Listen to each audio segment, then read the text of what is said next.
Nnamdi Kanu, leader of the proscribed indigenous people of Biafra (IPOB), was sentenced to life imprisonment after being convicted on all 7 counts of terrorism-related charges. The federal high court in Abuja, presided over by Justice James Omotosho, handed down the sentence, marking the conclusion of a legal saga that began over a decade ago. Among the key charges, the court convicted Kanu for issuing sit-at-home orders that led to the closure of banks, schools, and economic activities across the southeast, particularly on Mondays, describing these actions as terrorist acts against Nigeria. The court also convicted him for leading a proscribed organization and for inciting people to commit acts of terrorism against the state, citing instances where he allegedly called for attacks on security agents, institutions, and government property. In his judgment, Justice Omotosho held that Kanu's declaration of the sit-at-home order, accompanied by threats and enforced through violence, amounted to a terrorist act. The court noted that the defendant had no legal authority to restrict the movement of citizens, emphasizing that only the President of Nigeria under Section 305 of the Constitution can impose movement restrictions through emergency powers. The federal government had initially pushed for the death penalty, with the prosecutor arguing that the law prescribed death for several of the counts. However, the judge sentenced Kanu to life imprisonment instead, with all sentences ordered to run concurrently. How the trial ended in controversy. Justice Omotosho ordered that proceedings, including the delivery of judgment, would continue in the absence of Nnamdi Kanu, citing the IPOB leader's persistent, unruly behavior in the courtroom.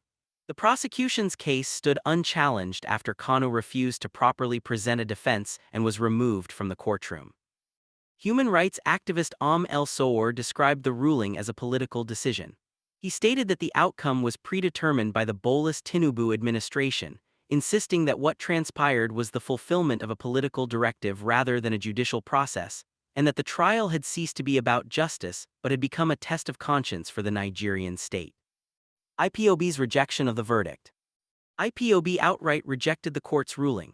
Spokesperson Emma Powerful said Kanu committed no offense known to Nigerian law and insisted that his agitation for self-determination is a protected right under international law. The group maintained that no weapons, explosives, or attack plans were ever linked to Kanu, and that no witness testified that he committed any offense. IPOB stressed that self-determination is protected under Article 20 of the African Charter on Human and People's Rights. Protests on the streets.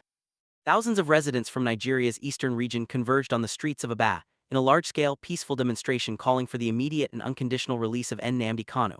The protest unfolded amid chants and processions, with crowds gathering in significant numbers and marching through key areas of the city while emphasizing their commitment to nonviolence. Protesters repeatedly declared, "We are peace-loving people," appealing to the international community to witness their demands.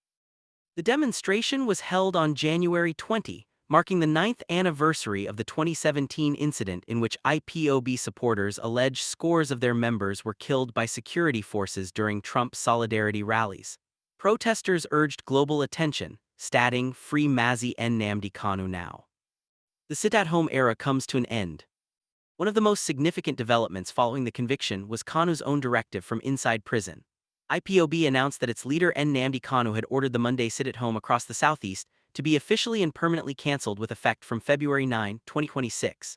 The group's spokesperson warned that anyone attempting to enforce sit-at-home going forward would be acting against Kanu's directive. The sit-at-home had originally begun in August 2021 as a protest against Kanu's rendition to Nigeria and his continued detention. For years, its enforcement resulted in the weekly closure of markets, schools, banks, and transportation networks, and had been linked to deadly attacks and the destruction of goods. The appeal. Kanu formally filed his appeal at the Court of Appeal in Abuja on February 4, 2026. Among the key arguments raised is the trial court's alleged failure to consider the legal implications of the 2017 military operation at Kanu's residence, known as Operation Python Dance II. The defense argues that Kanu's subsequent absence from Nigeria was forced by state violence, but was wrongly interpreted as voluntary flight during the trial. The appeal also alleges multiple violations of Section 36 of the Constitution, including the court's failure to rule on a pending preliminary objection and delivering judgment without allowing the defense to file a final written address. The most striking ground of appeal is the alleged denial of aliquotis, which is the constitutional right of a convicted person to address the court before a sentence is fixed. Kanu wants the entire judgment erased, all counts nullified, and himself discharged and acquitted of every offense. Kanu is currently being held in Sokoto prison as the appeal proceeds at the Court of Appeal in Abuja. Regarding the specific claim about IPOB protesters directly confronting General Christopher Gwabin Musa with a show mercy demand and him responding with no mercy, this specific exchange has not appeared in verified news reports. General Musa is Nigeria's confirmed chief of defense staff, but that particular confrontation remains unverified in available sources. It is possible it is still developing or has not been reported by major outlets yet. Nnamdi Kanu has formally filed an appeal challenging the life sentence handed down to him by the Federal High Court in Abuja in November 2025. This is one of the most significant legal developments in Nigeria in recent times, and it has once again brought the entire country's attention back to a case that has been at the center of national conversation for nearly a decade. If you are just hearing about this for the first time or you have been following this story from the very beginning, this video is going to give you everything you need to understand what is happening, why it matters, and where things are likely to go from here. Let us start from the beginning. Nnamdi Kanu is the leader of the indigenous people of Biafra, commonly known as IPOB. He is a man who has inspired deep loyalty among millions of people, particularly in the southeastern part of Nigeria, while at the same time drawing the strong opposition of the federal government. To understand why his case has become so important, you need to understand the history behind it. The idea of Biafra is not something that started with Nnamdi Kanu. It goes back to one of the darkest chapters in Nigerian history. Between 1967 and 1970, Nigeria fought a brutal civil war after the southeastern region declared itself the independent Republic of Biafra. That war ended with reunification, but the wounds it left behind never fully healed. The feelings of political marginalization, economic exclusion, and cultural disrespect that many people in the Southeast carried with them did not disappear when the war ended. They stayed beneath the surface for decades, quietly shaping the way millions of Nigerians in that region viewed their relationship with the federal government. Nnamdi Kanu was born in Abia State in southeastern Nigeria and later moved to the United Kingdom, where he became one of the most vocal advocates for Biafran independence.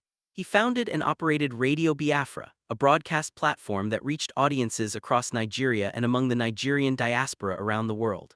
His style was direct, passionate, and deliberately provocative.